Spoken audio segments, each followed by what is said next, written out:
ప్రజాప్రభుత్వం వచ్చిన తర్వాత డిసెంబర్ 7న మా ముఖ్యమంత్రి గారు మంత్రివర్గం ప్రమాణ స్వీకారం చేశారు. ఆ రోజు తెలంగాణ ప్రజలను ఉద్దేశించి గౌరవ ముఖ్యమంత్రి రేవంత్ రెడ్డి గారు ఒక మాట అన్నారు, మేము పాలకులం కాదు సేవకులం. ఈరోజు 119 కాన్స్టిట్యున్సీల్లో ముఖ్యంగా కాంగ్రెస్ పార్టీ నుంచి గెలిచిన అభ్యర్థులు పాలకులు కాదు, మేము సేవకులం అనే భావనతోటే పనిచేస్తాం.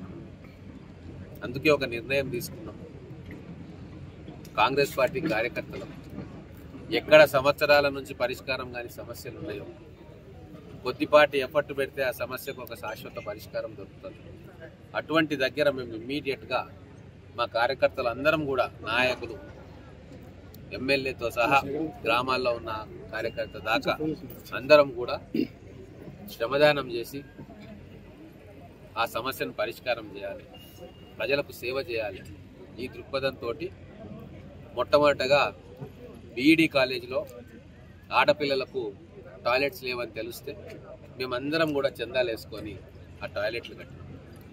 తర్వాత గవర్నమెంట్ శాంక్షన్ అయ్యి వచ్చే వరకు అది పర్మనెంట్ అయితే స్ట్రక్చర్, కానీ ఇమ్మీడియట్గా వాళ్ళకు రిలీఫ్ అందించడానికి అక్కడ మొదలుపెట్టినాం. ఈ రెసిడెన్షియల్ పాఠశాలకు మేము నిన్న వచ్చినాం. రాష్ట్ర వ్యాప్త ప్రోగ్రాంలో భాగంగా కామన్ డైట్ ప్లాన్ ఆవిష్కరించడానికి వస్తే ఇక్కడ ప్రిన్సిపల్ గారు 10 సంవత్సరాల నుంచి ఇక్కడ ఉన్న సమస్య చెప్పి మొత్తం కూడా కాంపౌండ్ వాల్ లోపల అడవిలాగా మొత్తం జరుగుతుంది.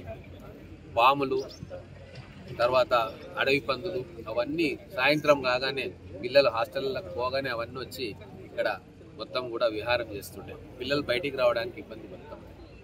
10 సంవత్సరాలు ఎంతో మందికి చెప్తే కూడా ఈ సమస్య పరిష్కారం కాదు. అది ఇమ్మీడియట్గా మేము నిర్ణయం తీసుకొని ఈరోజు మొత్తం కూడా డోజర్లతోటి జేసీబీలతోటి మా కార్యకర్తలందరూ వచ్చి శ్రమదానం చేస్తూ ఉన్నారు. 2 రోజుల్లో మొత్తం కూడా ఈ ప్రాంతాన్ని క్లీన్గా చేస్తాం. పిల్లలు మంచి వాతావరణంలో వాళ్ళు ఆటపాటలు చదువులు తెచ్చుకోవాలి. పాములు కూడా రూమ్లలోకి వచ్చే పరిస్థితి ఉండే, ఇప్పుడు వీలైనంత వరకు వాటన్నిటిని కూడా తొలగించే ప్రయత్నం చేస్తాం.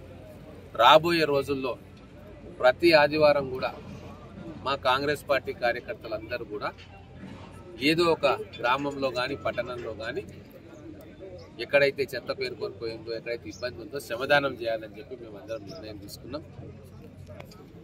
మొత్తం తెలంగాణ మొత్తం రాష్ట్రానికి మా మహబూబ్ నగర్లోని కాంగ్రెస్ కార్యకర్తలు ఒక ఉదాహరణగా నిలుస్తాం. మా మున్సిపల్ చైర్మన్ గారు, మా ముడా చైర్మన్ గారు, మా గ్రంథాలయ చైర్మన్ గారు, మా మార్కెట్ కమిటీ చైర్మన్ గారు, జిల్లా ప్రధాన కార్యదర్శులు, ఆఫీస్ బేరర్స్ అందరూ కూడా ఈ కార్యక్రమంలో ఉత్సాహంగా పాల్గొంటున్నారు.